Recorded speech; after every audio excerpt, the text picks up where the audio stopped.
في سنة 1990 وفي عمق الصحراء الغربية بعيدا عن أي مدينة أو إشارة أو حياة، كان في نقطة حراسة اسمها النقطة 58، مكان معزول بالكامل وظيفته الرسمية تأمين الحدود. لكن الحقيقة اللي محدش كان بيقولها بصراحة إن المكان ده كان بيحصل فيه حاجات غريبة بقالها سنين، والقصة اللي هتتقال دي مش خيال، دي شهادة مجند اسمه طارق خدم هناك مع زميله سيد، واللي حصل لهم في أول أسبوع غير حياتهم للأبد. أول ما طارق وسيد وصلوا النقطة، المكان كان هادي بشكل مريب، مبنى صغير، برج مراقبة حديد، وسلك شائك ممتد في الصحراء، مفيش غير كام عسكري قديم كده كلهم ساكتين. نظرتهم ما كانتش مريحة وكأنهم كانوا عارفين حاجة محدش كان عايز يقولها. أول واحد استقبلهم كان الشاويش جابر، راجل كبير في السن، صوته ناشف ونظراته تقيلة، بصلهم وقال جملة واحدة بس: اسمعوا الكلام وعيشوا. الجملة كانت غريبة بس عدت في الأول كأنها تعليمات عسكرية. في أول قعدة ليهم مع العساكر حاول سيد يكسر الجو وقلب هزار: هو المكان هنا ممل كده على طول ولا ايه؟ محدش ضحك، بالعكس واحد من القدامى اسمه عادل بصله وقال له بهدوء: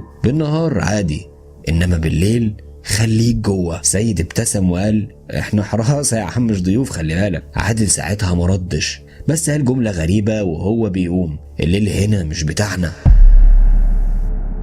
الكلام بدأ يضايقهم شوية بس برضه حاولوا يقنعوا نفسهم ان ده تهويل عادي، لحد ما جت اول نوبة حراسة ليهم. الساعة جت 12 بالليل والجو كان ساكن بشكل غريب. طارق وسيد طلعوا على برج المراقبة، السلم الحديد بيطلع فوق البرج بصوت عالي شوية عشان الصحراء كلها هادية، وكل خطوة كانت مسموعة كأنها في مكان فاضي. أول ما وصلوا لفوق بصوا حوالينهم على الصحراء، والصحراء كانت سودة بشكل مرعب، مفيش نور، مفيش أي حاجة، مفيش غير لمبة صغيرة اللي هي بتاعت البرج. سيد بص حواليه وقال بصوت واطي: هو انت مش حاسس ان المكان ده غريب شوية؟ طارق رد وهو مركز قدامه وقال له: يا عمي ركز في شغلك وخلاص. لكن الحقيقة ان الاتنين كانوا حاسين بنفس احساس ان هم مش لوحدهم. عدى شوية وقت وبعدين جه صوت خفيف من ناحية السلك الشائك كأن حد بيحركه. الاتنين بصوا لتحت، مفيش حاجة واضحة بس السلك كان بيتهز ببطء كأن حد هزه ومشي. السيد قال بسرعة: ده أكيد حيوان. ولكن صوته ساعتها كان فيه توتر. سكت وبعدين الصوت جه تاني، أقرب المرة دي وأوضح، كأن حد ماشي جنب السلك خطوة ورا خطوة. طارق شد نفسه وبص كويس لكن مفيش أي حد، لا كان في ظل ولا حتى حركة. وفجأة الصوت اتغير وكان حد بينادي: سيد محمود عبد الله.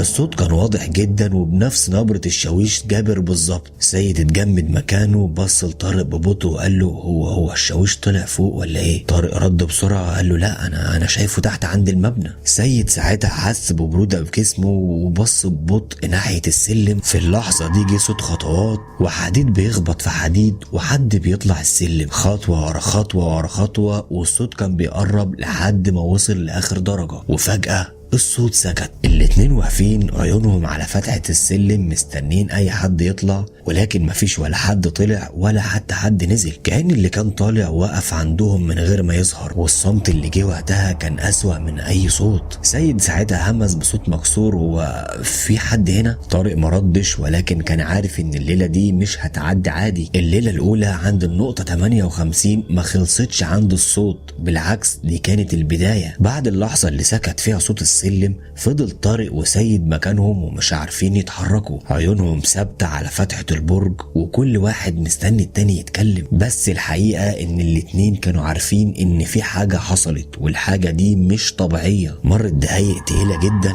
لحد ما سيد كسر الصمت ده بصوت مهزوز وقال: احنا ننزل. طارق حاول يبان ثابت وقال: لا، نكمل النوبة دي زي ما هي. ونبرة صوته في الوقت ده كانت بتخونه. الوقت بقى تقيل وكل ثانية كانت اقوى من اللي قبلها. مفيش صوت، مفيش حركة، كأن اللي حصل من شوية ما كانش حقيقي. لحد ما سيد فجأة شد طارق من دراعه وقال له: بص.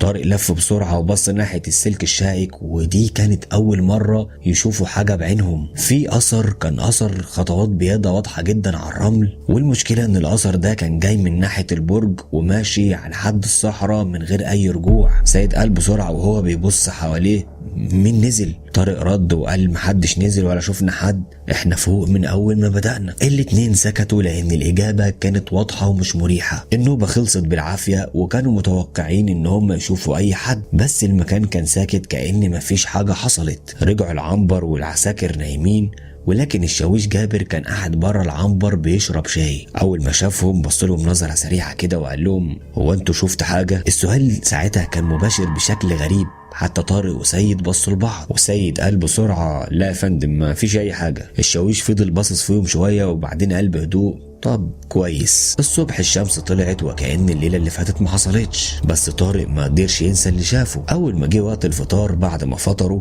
أخد سيد وطلع على البرج تاني، نفس المكان ونفس السلم، بس في ضوء النهار طبعا كانت كل حاجة باينة بوضوح. نزلوا تحت البرج وبصوا على الأرض، ولكن الأثر كان لسه موجود، خطوات بيادة واضحة طالعة من نقطة معينة عند البرج ومكملة في خط مستقيم ناحية الصحراء من غير أي رجوع ولا أي لخبطة، وكأن اللي مشي يكمل وما بصش وراه. سيد قال وهو باصص مكانه طب انا مش فاهم ده ازاي؟ فطارق ما ردش عليه لان طارق ما كانش عنده تفسير. رجعوا للمعسكر، ولكن المره دي قرروا يسالوا مش بهزار خالص، بجد. راحوا العادل العسكري القديم وقعدوا معاه لوحدهم، وطارق قال له مباشره هو ايه اللي بيحصل هنا؟ عادل سكت شويه وبعدين قال لهم هو انتوا شفتوا ايه؟ سيد رد بسرعه وقال اثر خطوات وصوت كان بينادي باسمي. عادل اول ما سمع الجمله دي وشه بدا يتغير، بص حواليه وبعدين قرب منهم وقال بصوت واطي لو سمعت اسمك بالليل اوعى ترد. سيد بدأ يتوتر وقال طيب ليه؟ عادل رد من غير ما يبص له وقال له عشان اللي بينادي ده مش انسان. الكلام كان تقيل، ولكن المرة دي محدش ضحك لان هم شافوا بعينيهم. في نفس اليوم قبل الغروب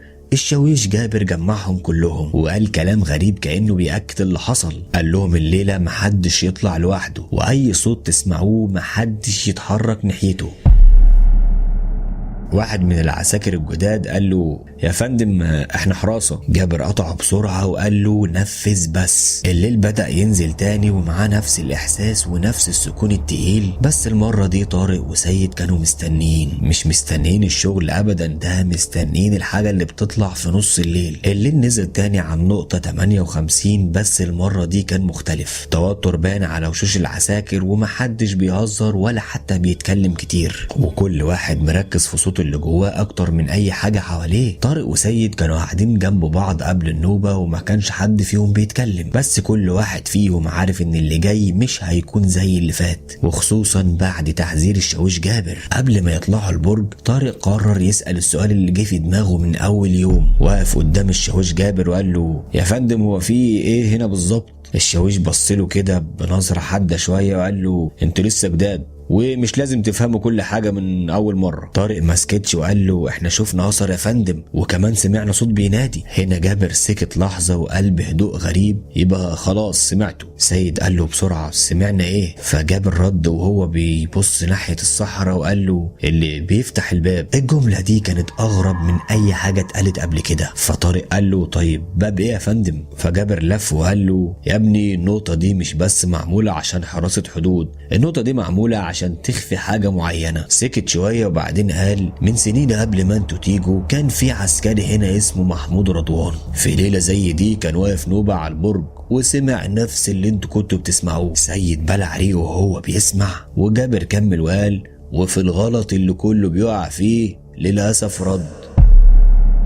السكوت سيطر على المكان وكل اللي قاعد كانوا سامعين، حتى اللي عامل نفسه مش مهتم. طارق بصله وقال له طيب يا فندم حصل ايه بعد كده؟ فجابر قال له نزل من البرج يا ابني ومحدش شافه تاني. فسيد قال له بسرعة طب يا فندم اختفى يعني؟ جابر رد بسرعة وقال له يا ابني اختفى، ولكن الاثر بتاعه كان باين زي اللي انتوا شفتوه بالظبط الصبح، خطوات طالعة من تحت البرج ومكملة في الصحراء. طارق حاول يتمسك بأي منطق وقال له طب يمكن يا فندم هرب او تايه. فجابر بصله وقال له هرب فين يا ابني؟ دي صحراء مفتوحة، ولو كان تايه كنا حتى لقيناه. فالشاويش جابر برضه سكت وقال له بس لقينا حاجة تانية. فسيد قال له طب هي يا فندم؟ جابر رد بهدوء وقال له لقينا البيادة بتاعته لوحدها. الصمت بعد الجملة دي كان تقيل جدا ومفيش حد علق، لأن كل واحد بدأ يربط بين اللي حصل زمان واللي حصل دلوقتي. جابر كمل بعد الصوت ده وقال بقى في قواعد دلوقتي، ما تردش على اي صوت ولا اي حد يندهلك، وما تنزلش من البرج لوحدك وتتحرك ناحية اي حاجة في الضلمة. اللهم بلغت، اللهم فاشهد.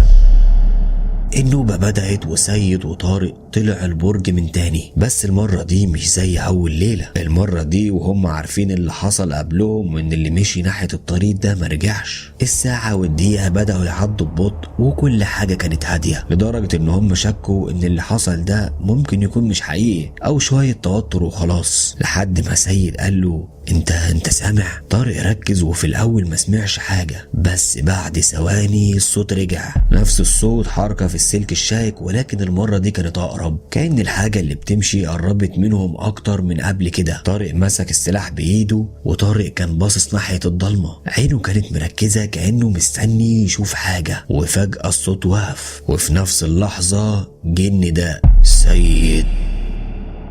بس المرة دي الصوت ما كملش الاسم، وقف عند أول كلمة كأنه بيختبر. سيد شد نفسه ومردش، ولكن كان واضح إن هو بيقاوم، وطارق قال له بسرعة اوعى ترد.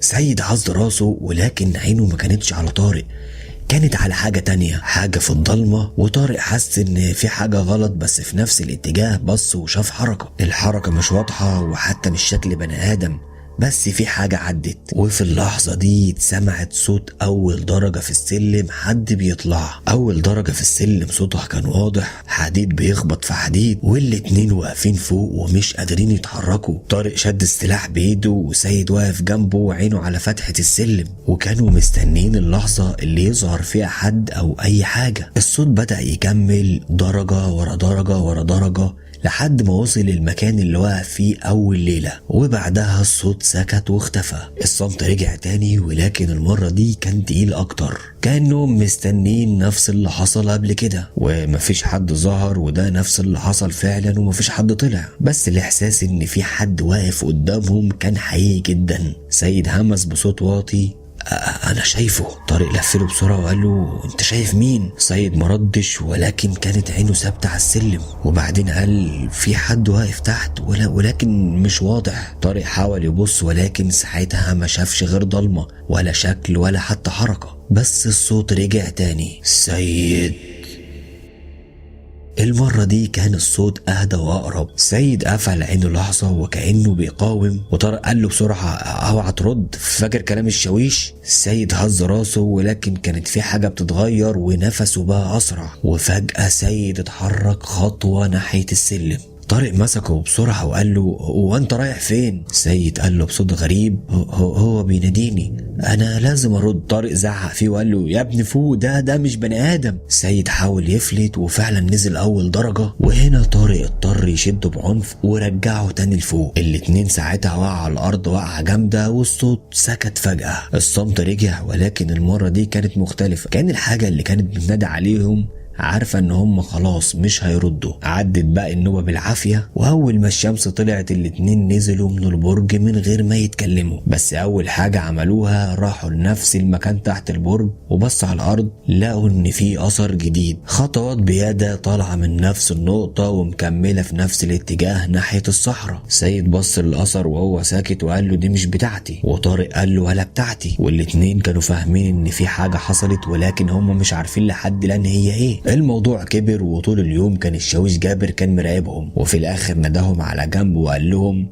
انتوا كسرتوا القاعدة. طارق رد بسرعة قال له يا فندم محدش رد عليه، وسيد لما حاول ينزل انا مسكته. جابر هز راسه ساعتها وقال بس هو سمع وده كفاية. سيد اتوتر وقال له يا فندم طب يعني ايه؟ فجابر رد عليه وقال له اللي بيسمع يا ابني بيتسجل عليه الدور. الجملة ما كانتش مفهومة، ولكن الاحساس وراها كانت كأن في حاجة اتغيرت. في نفس اليوم القيادة بعتت لجنة لتفتيش النقطة، وده كان غريب لان الزيارات دي ما كانتش بتحصل كتير. ضابط كبير وصل وكان معاه ساعتها مهندس إشارة، وبدأ يراجعوا كل حاجة خصوصا أجهزة اللاسلكي والأبراج. وبعد ساعات الحقيقة بدأت تظهر. المهندس ده لقى إن في تردد قديم جدا كان شغال في المنطقة، تردد عسكري كان مهجور من السبعينات وبيظهر الليل بس، ولكن ده بسبب طبيعة الجو في الصحراء. التردد ده كان فيه تسجيلات قديمة، نداءات بأسماء جنود وأوامر محفوظة من زمان، ومن ضمن التسجيلات دي كان في نداء كامل باسم اسم سيد محمود عبد الله، الاسم نفسه وبنفس النبرة. الضابط قال ان التدخل في الاشارة ممكن يخلي الصوت قريب جدا كأنه طالع من حد جنبك، وده تقريبا كده يفسر ان ده اللي هم سمعوه. اما صوت السلم فكان تمدد الحديد مع برودة الليل وبيعمل صوت شبه خطوات خصوصا في السكون التام. طارق سمع الكلام وهو ساكت وقال له طب يا فندم والاثر؟ الضابط سكت شويه وقال الاثر ده حقيقي ولكن مش اللي فاكرينه. فتحوا سجلات قديمه للنقطه وبداوا يوصلوا لسجلات قديمه محدش كان بيتكلم عنها. من سنه 1986 في اكتر من حاله اختفاء حصلت في نفس النقطه، مش واحد بس، لا ده اكتر من واحد، وكلهم كانوا بيسمعوا نفس الاصوات. كلهم كانوا بيخرجوا من البرج في وقت مختلف بالليل وبيختفوا في الصحراء. واللي حصل ده ما كانش قوة خارقة، ده كان انهيار، ضغط نفسي وعزلة وصوت من كتر الضغط انت بتسمعه بالليل، وده كان كفيل بان يخلي اي حد يفقد تركيزه ويفضل يمشي وراه. والاثر اللي بيظهر كل مرة ده كان لجنود كانوا بيمشوا لوحدهم ويروحوا في اتجاه واحد. بس المفاجأة كانت في اخر حاجة لقوها في دورية بعد كده بكام يوم. طارق وهو ماشي في نفس الاتجاه لمح حاجة مدفونة في الرمل، قعد على الارض وبعدين طلعها بايده، وكانت قلادة عسكرية قديمة. قعد كده ينظفها وبص فيها، والاسم كان مكتوب بوضوح سيد محمود عبد الله وتاريخ التجنيد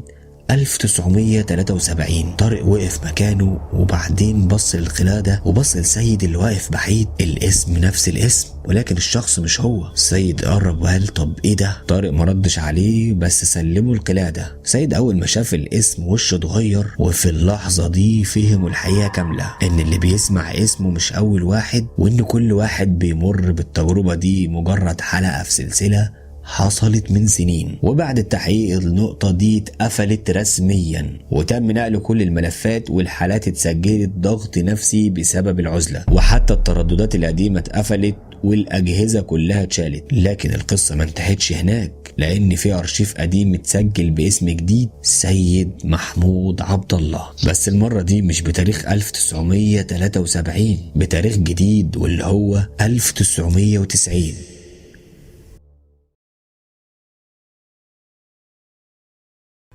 من حوالي 10 سنين في قرية صغيرة من قرى الصعيد، المكان اللي كل الناس تعرف بعض والبيوت مفتوحة على بعضها، كان في 2 صحاب قريبين من بعض جدا. حصل معاهم حاجة مستحيل تتخيلها، والقصة اللي هحكيها دلوقتي هحكيها على لسان الراوي. أنا وصاحبي كنا مع بعض من واحنا أطفال، ودخلنا نفس المدرسة ولعبنا في نفس الشوارع وكبرنا جنب بعض. الناس كلها كانت بتقول علينا إن احنا أكتر 2 صحاب متعلقين ببعض في البلد، ولو حد شاف واحد فينا كان أكيد هيلاقي التاني جنبه. كنا بناكل مع بعض ونشرب مع بعض وحتى مشاكلنا كانت واحدة. لكن مع الوقت وبعد ما كبرنا بدأت ألاحظ إن صاحبي بدأ يتغير. في الأول كنت فاكر إنها مرحلة وهتعدي، لكنه بقى يختفي بالساعات ويبعد عن كل الناس ويمشي في طرق أنا ما كنتش مرتاح لها أبدا. وكل ما أقرب منه أو أعرف ماله كان يقفل أي كلام ويغير الموضوع. ورغم كل ده أنا عمري ما سبته، لأنه هو كان بالنسبة لي أخويا أكتر من ما هو صاحبي. كنت مقتنع إن الإنسان ما ينفعش يسيب صاحبه لما يتغير. ومع مرور الأيام بدأ يتغير أكتر ووشه بقى شاحب ونظراته مختلفة وكلامه قليل جدا.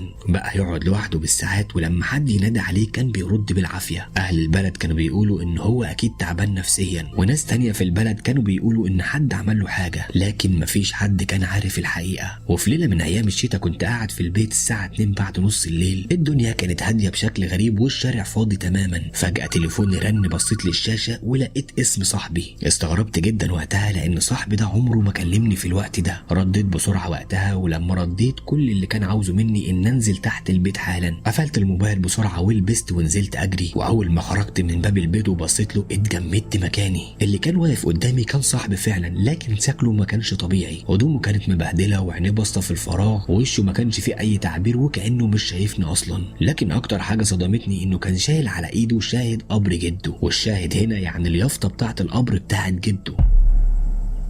وقفت ابصله باستغراب وانا مش فاهم هو جابه منين وازاي جابه لوحده وليه اصلا راح المقابر في الوقت ده. حاولت وقتها اقرب منه لكنه بدا يتكلم بكلام مش مفهوم، وصوته كان مختلف شويه عن صوته اللي اعرفه من سنين. حسيت وقتها ان في حاجه مش طبيعيه بتحصل قدامي، لكن وقتها ما كنتش عارف اتصرف ازاي. وفجاه رمى يافطه القبر على الارض ولف وبدا يجري. لكن الجري اللي انا شفته في الليله دي عمري ما شفت انسان بيجري في حياتي. في اللحظه دي ما كانش قدامي غير قرار واحد، وهو ان اجري وراه، لان خوفي عليه كان كان اكبر من الخوف اللي انا كنت شايفه. كملت وقتها جري وراه وانا مش مستوعب اللي بيحصل قدامي، وركبت الموتوسيكل وباقصى سرعه، لكنه كان كل شويه يبعد عني اكتر رغم ساعتها انه كان بيجري على رجليه. الشوارع كانت هاديه تماما، واحنا عشان في الشتاء كان الهواء برد شويه، وده كان بيزود احساسي الليله دي عن اي ليله عشتها قبل كده. كل ما اقرب منه الاقيه يخش في شارع ضيق او يدخل بين الاراضي الزراعيه. كنت عمال انادي عليه وقتها باسمه، لكن ولا مره بص ناحيتي وكانه مش سامعني اصلا. وبعد حوالي 10 دقايق من الجري لقيته دخل طريق المقابر.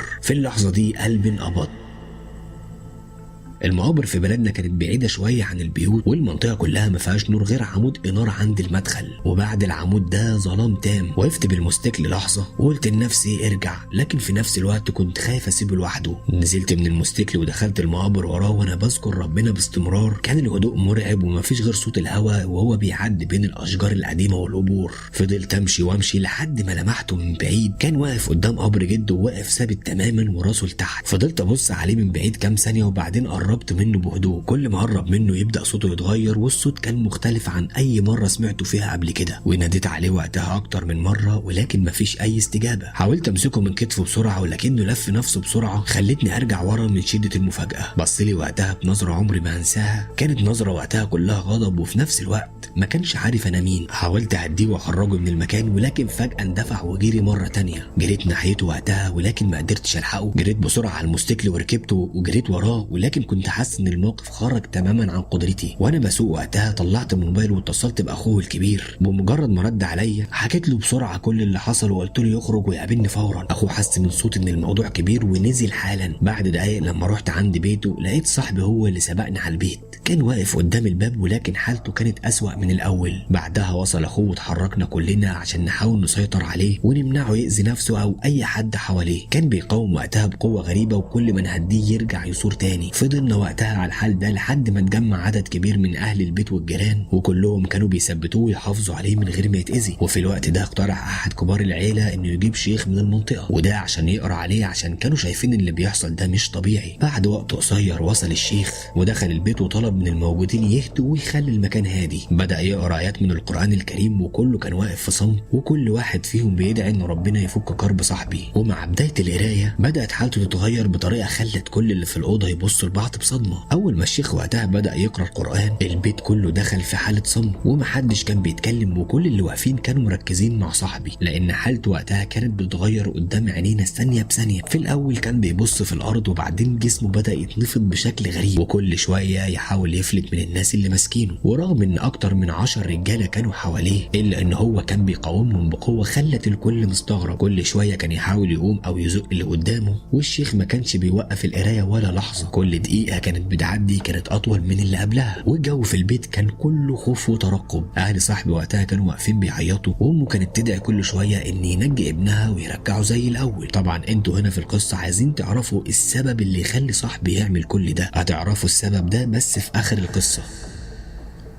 المهم بعد فترة من القراية بدأت حالته تهدى شوية، لكن فجأة بدأ يتنفض تاني بصورة أشد. الشيخ وقتها طلب من كل اللي في الأوضة يكونوا ثابتين ومحدش يسيب مكانه مهما حصل. وبعد دقايق بدأ صاحبي يتكلم بصوت مختلف عن صوته الطبيعي بكلام محدش فاهمه في البداية. الشيخ بدأ يقرأ وكل شوية صوته يعلى لحد ما الحالة بدأت تتغير مرة تانية. والشيخ قال للحاضرين وقتها اهدوا شوية عشان الحالة دي صعبة جدا، وإن الموضوع ده مش هيخلص في دقايق، ده عايز ساعات من القراية، وإن لازم الكل يفضل متماسك ويدعو للشاب اللي قدامه ده. الوقت كان بيعدي والساعة قربت على الفجر، ومحدش وقتها فكر يسيب البيت او يمشي. كل واحد كان منتظر يعرف ايه اللي بيحصل بالظبط، وازاي صاحبي اللي هو الخلوق المحترم اللي كل يعرفه يتحول من شاب طبيعي للمنظر اللي قدامهم دلوقتي. بعد جلسة طويلة بدأت حالته تتحسن شوية، لكن الشيخ قال ان لسه في وقت من القراية وهنكمل. ومع استمرار القراية صاحبي بدأ يهدى تدريجيا وبقى قادر يفتح عينيه وقتها ويبص حواليه، وكان وقتها مرهق جدا وكأنه خارج من كابوس طويل. الشيخ ساعتها طلب من الموجودين ان هم يسيبوه يرتاح، وقال انهم هيكملوا متابعته خلال الايام الجايه، وان المهم دلوقتي هو المحافظه على هدوء البيت والاكثار من الدعاء وقراءه القران. بعد كام يوم بدأ صاحبي يستعيد وعيه بالتدريج،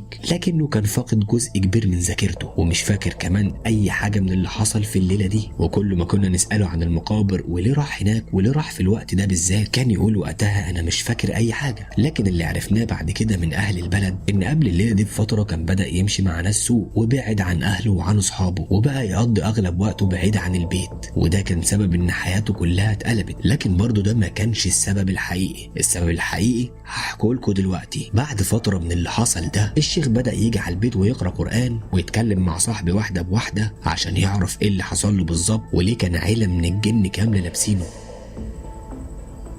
لحد ما وصل لاسم البنت اللي كانت بتحاول تقرب منه من زمان. البنت دي كانت كل مرة تعرض عليه الارتباط وهو يرفض باحترام، لأنه وقتها ما كانش شايف إن البنت دي الشخص المناسب ليه. ومع الوقت البنت دي فهمت الرفض إن هو إهانة ليها، وبعد اللي حكاه صاحبه والشيخ عرف إن البنت دي كانت بتقول له إنها تخليه يندم على اليوم اللي رفضها فيه، وإنها ساعتها مش هتسيبه يعيش مرتاح. هو كان فاكر وقتها إن ده مجرد كلام غضب، لكن بعد اللي حصل بقى مقتنع إن كل اللي عاشه كان بداية من اللحظة دي، سواء اللي كان حصل روحي او ليه تفسير تاني. الحقيقه الوحيده اللي محدش يقدر ينكرها ان حياه صاحبي من وقتها اتغيرت تماما. خسر شغله بسبب انه قعد فتره طويله مش قادر يروح، وخسر سمعته لان في ناس كتيره كانت خايفه تقرب منه، ودخل كمان في حاله نفسيه استمرت شهور طويله. وده لان البنت وقتها للاسف عملت له عمل بعد ما اتعرفت على واحده صاحبتها، وصاحبتها دي قالت لها هوديك عند واحد يعمل لك حاجه تأذي الشخص ده تماما وتخليه كمان في المستقبل يحبك وما يشوفش غيرك. ولكن ما كانتش تعرف ان اللي بتعمله ده كان كفر بالله عز وجل، واكبر غلط يرتكبه الانسان في حق نفسه انه يضيع نفسه ويأذي شخص عشان مصالح شخصيه ويدمر حياه بني ادم، واللي هو صاحبي زي ما حكيت لكم. في الاخر برضه صاحبي دخل في حاله نفسيه استمرت شهور طويله، واحتاج ساعتها دعم من اهله وناسه لحد ما قدر يقف على رجليه من جديد. واخر مره قعدت معاه سالته سؤال واحد، قلت له بعد كل اللي عشته ايه اكتر حاجه اتعلمتها؟ قال لي وهو باصص في الارض اتعلمت ان الانسان لازم يقرب من ربنا في كل وقت، مش وقت الشده بس، وتعلمت ان مش كل الناس اللي بتبتسم لك بتتمنى لك الخير، وان الانسان لازم يحافظ على نفسه ويختار طريقه وصحبته بعنايه، لان في لحظه واحده ممكن حياته كلها تتقلب.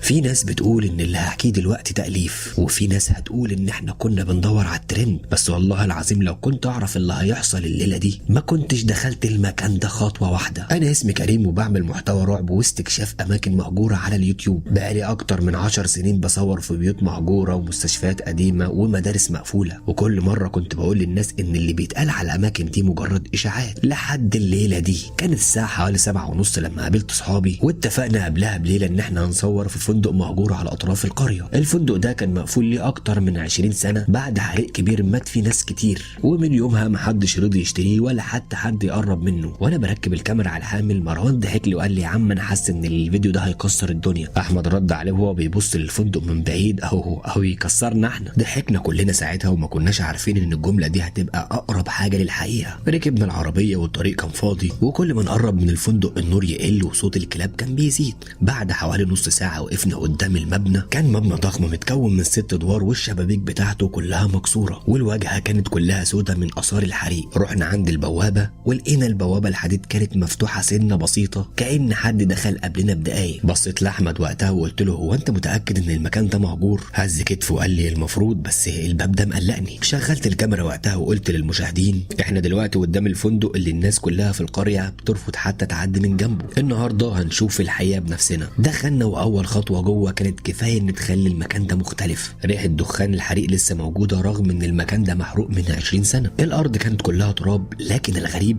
كان في اثار رجلين وواضح انها جديده. وقفت مكاني ونزلت بالكاميرا ناحيه الارض وقلت بصوت واطي يا جماعه احنا مش اول ناس دخلنا هنا. سكتنا كلنا وفجاه سمعنا صوت باب بيتقفل في الدور اللي فوق، رغم اننا كنا متاكدين ان مفيش حد دخل بعدنا. سيبتنا مكاننا ولا واحد فينا ساعتها اتكلم. الصوت كان واضح جدا وباب خشب تقيل اتقفل بعنف، وبعدها رجع المكان هادي كأن مفيش حاجه حصلت. مروان بص لي وقال لي بصوت واطي ما تقلقوش ده اكيد الهوا. بصيت وقلت له يا مروان اللي انت بتقوله ده هو الهوا هيقفل الباب بالشكل ده؟ احمد رفع الكشاف لفوق لكن السقف كان عالي والضلمه مغطيه كل حاجه، وساعتها قررنا نطلع الدور الثاني. طلعنا خطوه بخطوه على السلم، وصلنا الدور الثاني وقتها وكل الاوض كانت مفتوحه وكان فيها اساس محروق ومكسور، وعلى الحيطه لقينا يافطه قديمه مكتوب عليها الرجاء الحفاظ على الهدوء، النزلاء نائمون. ابتسم ساعتها مروان وقال لي واضح ان هم نايمين من زمان. حاول يعني ساعتها يخفف التوتر، لكن وقتها محدش ضحك. وانا بصور الكاميرا لقطت حاجه خلتني اقف مكاني.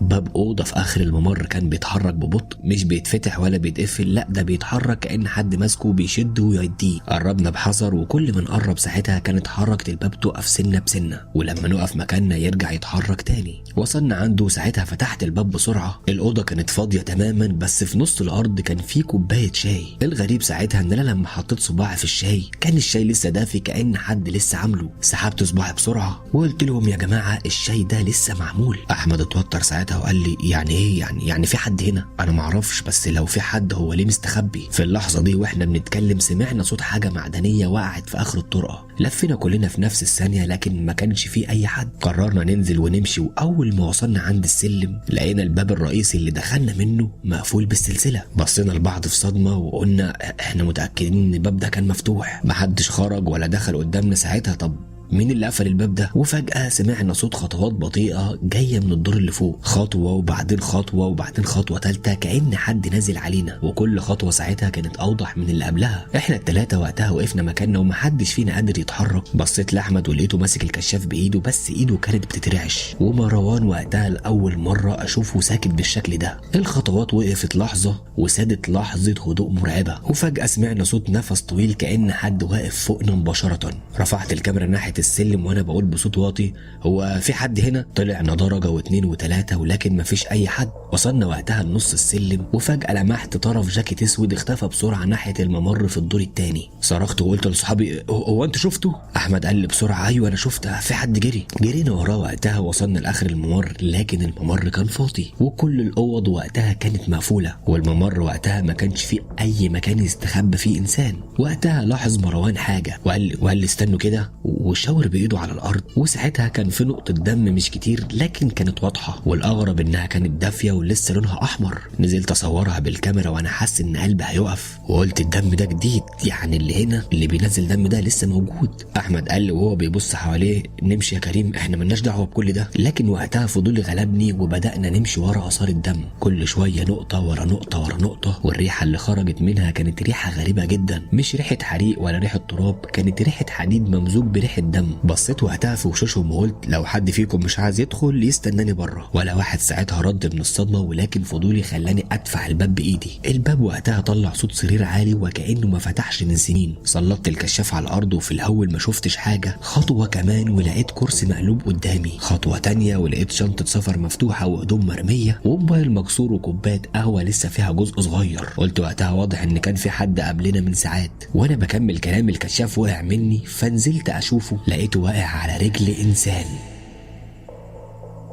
ثبت مكاني وقتها وقلبي بدأ يدق بسرعة. رفعت النور سنة سنة لحد ما ظهر جسم راجل مرمي على ظهره، قميصه كل دم وفي صدره طعنة واحدة كانت واضحة. مروان رجع لورا وهو بيقول يا نهار ابيض، ده مقتول، ده مقتول. احمد وقتها طلع موبايله بسرعة وقال انا هكلم الشرطة. مروان رد بسرعة وقال ولو بلغنا الشرطة هنقول لهم ايه؟ اننا دخلنا فندق مهجور من 20 سنة نصور فيديو؟ لا يا حبيبي احنا مش هنقول كده، اول ناس هيتهموهم هو احنا. انا فضلت ساكت بصراحة، كلام الاتنين كان منطقي. لو مشينا يبقى سيبنا راجل مقتول ومحدش هيعرف عنه حاجه، ولو بلغنا ممكن نقعد شهور في النيابه لحد ما يثبتوا ان احنا ملناش دعوه. وقتها افتكرت الكاميرا وبصيت للشاشه، كل حاجه من ساعه ما دخلنا الفندق كانت متصوره بالدقيقه والساعه. قلت خلاص كده احنا عندنا دليل. احمد وقتها بص لي باستغراب، قلت له بص هو الكاميرا كانت بتصور اول ما دخلنا الفندق والجثه كانت موجوده قبل ما نوصل لها. مروان قال لي حتى ولو لازم ما نقربش من الجثه يا كريم. رجعنا خطوه لورا وقتها ومحدش فينا لمس اي حاجه. وفجأة وانا بلف الكاميرا على الأوضة لاحظت ان باب الحمام الصغير اللي جوه الأوضة كان مفتوح سنة بسيطة، ما كنتش واخد بالي منه أول مرة. قربت بحذر وقتها وفتحت الباب. الحمام كان فاضي لكن على الأرض كان في أثر حذاء مبلول. الآثار كانت واضحة جدا، حد خرج من الحمام ودخل جوه الأوضة. الغريب ان آثار الحذاء كانت ماشية في اتجاه الممر وبعدين اختفت، ما كملتش ولا حتى رجعت، كأن الشخص اختفى أو خرج من باب جانبي احنا ما نعرفوش. قلت القاتل غالبا هرب من هنا. أحمد وقتها قال لي بص يا كريم وشاور ناحيه الشباك الخلفي للفندق كان مفتوح، ولما قربنا منه لقينا سلم حديد قديم واصل لحد الارض. بصينا لتحت وكان في اثار كاوتش عربيه حديثه على التراب. الاثار كانت واضحه جدا لاي حد يقول ان لما يشوف العربيه دي يقول انها لسه ماشيه دلوقتي، يعني العربيه دي خرجت من وقت قريب جدا. ساعتها مروان قال يبقى القاتل مش بعيد. في اللحظه دي سمعنا صوت عربيه جايه من بعيد، كلنا اتجمدنا مكاننا ووقفنا نبص في الشباك. لكن بعد ثواني بانت لمبات عربيه شرطه داخله على الطريق المؤدي للفندق. بصيت لاحمد وقتها وقلت له واضح ان حد غيرنا بلغ. طب احنا هنعمل ايه دلوقتي؟ احنا كده ممكن نلبس جريمه قتل من غير ما نعرف. العربيه وقتها وقفت قدام الفندق ونزل منها ضابط ومعاه 2 امناء شرطه، كل واحد فيهم كان ماسك السلاح بتاعه والكشاف. واول ما شافونا خارجين من الممر رفع ايده وقال لي مكانكم محدش يتحرك. وقفنا كلنا وانا رافع ايدي والكاميرا كل ده كانت لسه شغاله. قلت له بهدوء يا فندم والله احنا ما عملناش حاجه، احنا اللي لقينا الجثه. الضابط بص على الكاميرا وقال حطها على الارض ولو معاكم اي حاجه نزلوها على الارض وتعالى كده واحكي لي من الاول. نفذت اللي قاله واخدوا بطايقنا وقتها وفتشونا تفتيش عادي. وبعدها دخل الضابط بنفسه الاوضه، فضل ساعتها جوه حوالي من دقيقه لدقيقتين، ولما خرج كان وشه متغير. قال ساعتها الواحد من امناء الشرطه اقفل المكان كله واستدعي الادله الجنائيه.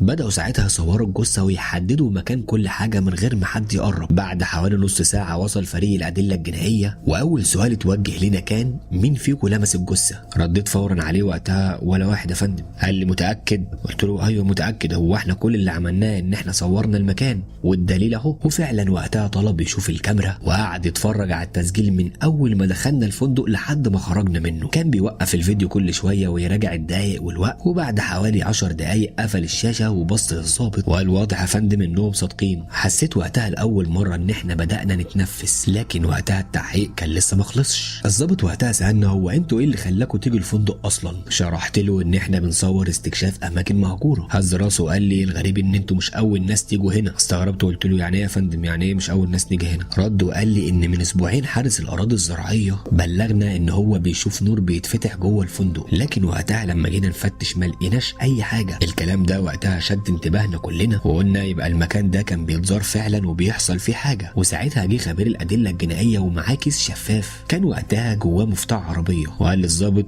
ده يا فندم لقيناها تحت السرير. الظابط مسكه وهو لابس الجوانتي وبص وقتها للرقم المكتوب عليه، وفجاه قال انا اعرف المفتاح ده. بصينا له ساعتها وقتها باستغراب، قال ده مفتاح عربيه بتاع شركه مقاولات كانت شغاله في المنطقه. سكت لحظه وقتها وبعدين كمل قال وكمان صاحب الشركه هو نفسه صاحب الفندق. كلنا بصينا وقتها لبعض واول مره نحس ان القضيه اكبر من جريمه قتل، وان الفندق المهجور لسه مخبي اسرار محدش يعرفها.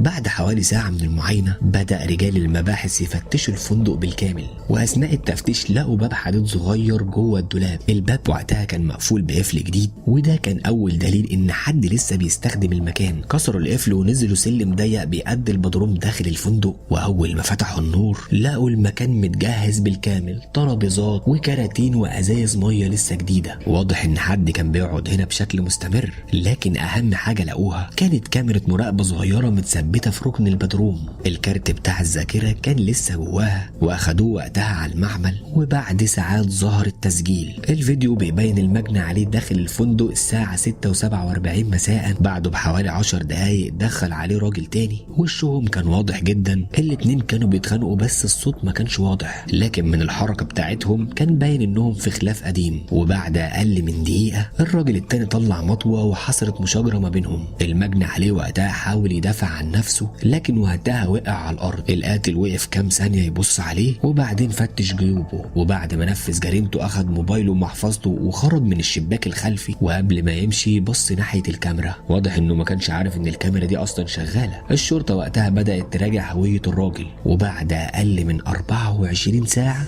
اتعرف.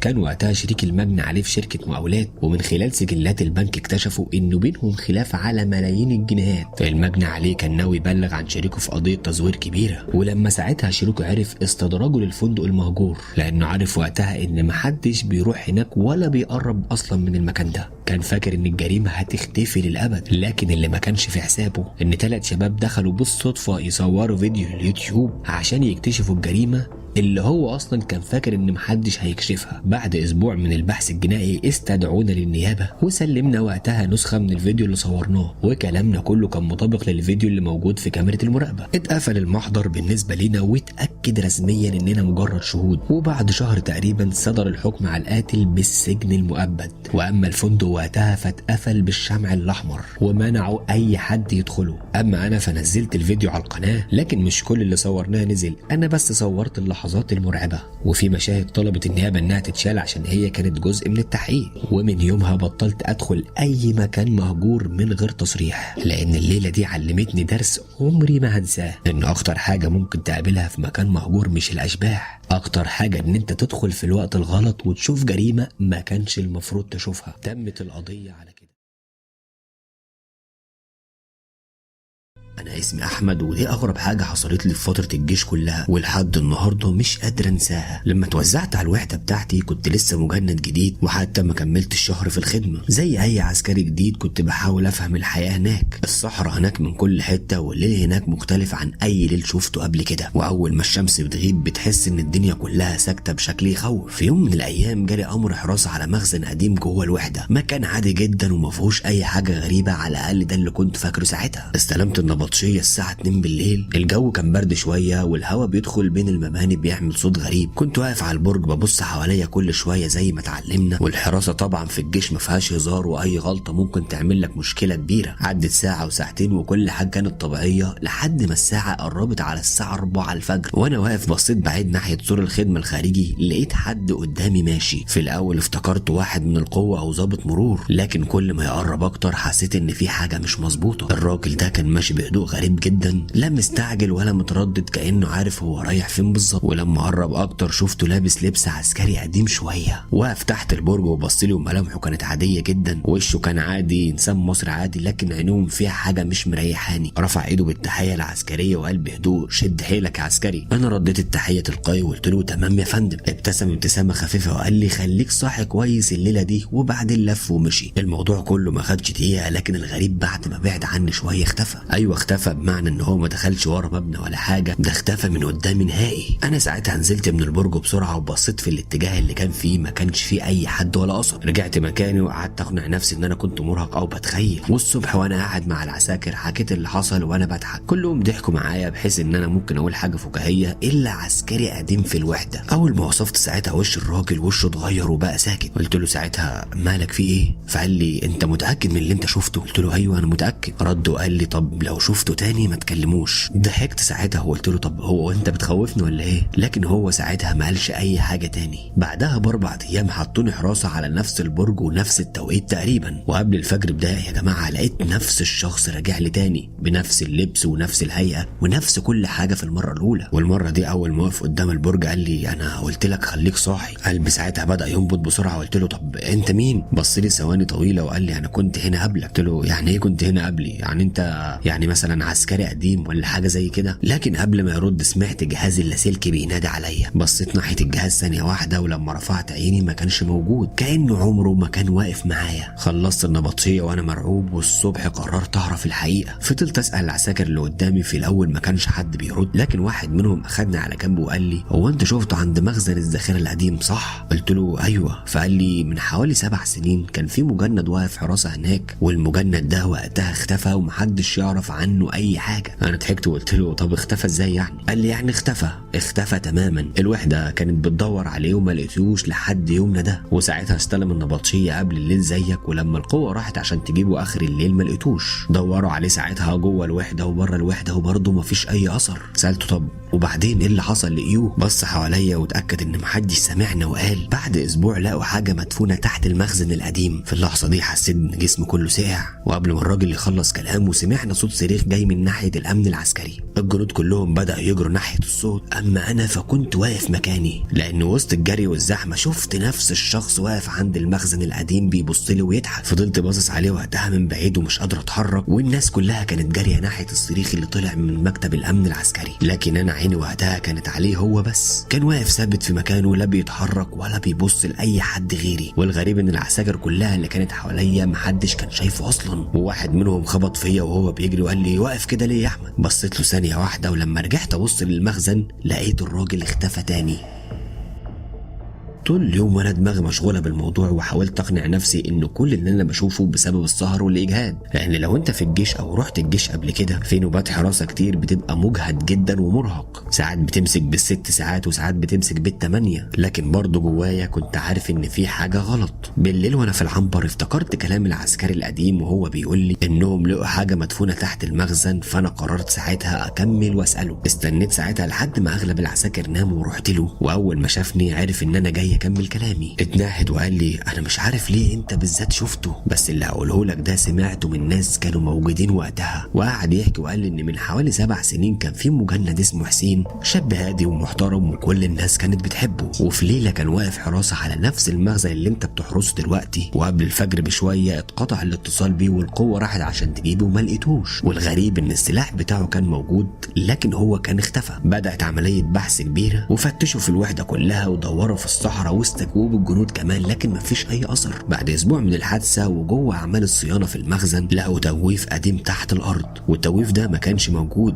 بس لما نزلوا يشوفوا فيه ايه لقوا حاجات غريبه جدا، بطاطين قديمه وعلب فاضيه واثار ان في حد كان عايش تحت الارض من فتره، لكن برضه مفيش حسين. سالته هو يعني ايه، هو ده اللي بيحصل ده طبيعي اصلا؟ قال لي ايوه بس محدش فهم حاجه وقتها. رجعت سريري وانا مش قادر انام، وكل ما احاول اغمض عيني اشوف وش الراجل وهو بيضحك لي. بعد يومين جالي امر حراسه تاني على نفس المكان. اول ما عرفت حسيت ان قلبي اتقبض، قلت هيحصل معايا نفس الكلام تاني واشوف نفس الشخص ويمكن كمان ما ارجعش. الساعه كانت حوالي 3:30 الفجر وانا واقف لوحدي، والسما ساعتها كانت سودة ومفيش قمر تقريبا. فجاه سمعت صوت خبطه جايه من جوه المخزن، كانت خبطه واحده وبعدها سكون. قلت ساعتها يمكن قطه او حاجه وقعت، لكن بعد دقيقه سمعت الخبطه تاني وبعدين تالت مره. الموضوع كان غريب لان المخزن كان ساعتها مقفول ومختوم ده بمعنى ان هو ما فيهوش حاجه، يعني مش بيتفتح ولا حد يقدر يفتحه، غير طبعا القادات الكبيره اللي هيجي لهم امر بفتح المخزن. نزلت من البرج بحذر وقربت من الباب، واول ما قربت سمعت حاجه خلت الدم يتجمد في عروقي. كان في صوت حد بيتكلم من جوه، صوت راجل واطي جدا، ما كنتش ساعتها فاهم كلامه. حطيت ودني على الباب وفي الاول ما كنتش سامع غير همهمه، لكن فجاه سمعت جمله واضحه جدا: افتح الباب. اتجمدت وقتها مكاني ورجعت خطوتين لورا، وقبل ما الحق افكر ان انا ارجع سمعتها للمره التانيه: افتح الباب يا احمد.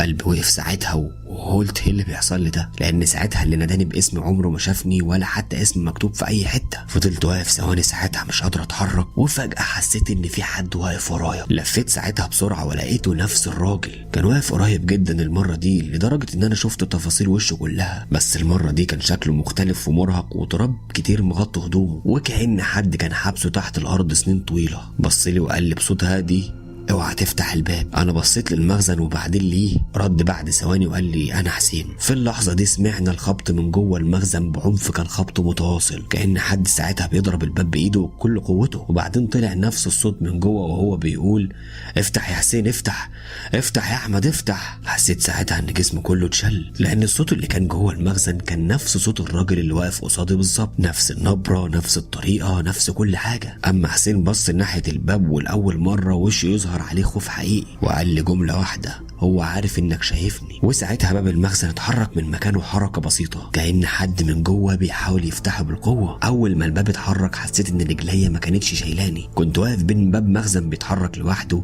وبين واحد اصلا ميت من 7 سنين. انا من كتر الصدمه ما كنتش قادر استوعب. الخبط من جوه كان بيعلى كل ثانيه، وكل خبطه كانت اقوى من اللي قبلها لدرجه ان الحديد نفسه بقى يترعش. بصيت لحسين وقلت له بصوت متقطع: هو ايه اللي جوه؟ سكت شويه وبعدين قال: لو عايز تعيش ما تسمعش اي كلمه هتتقالك من ورا الباب. وقبل ما اساله عن اي حاجه تاني الباب اتخبط خبطه قويه جدا خلت القفل ساعتها يتهز، وطلع صوت من جوه تاني وهو بينادي باسمي. المره دي كان بيقلد اصوات ناس انا اعرفها، مره بصوت امي ومره بصوت صاحبي ومره بصوت الضابط المسؤول عني، وكل مره كان بيطلب نفس الطلب: افتح الباب افتح الباب.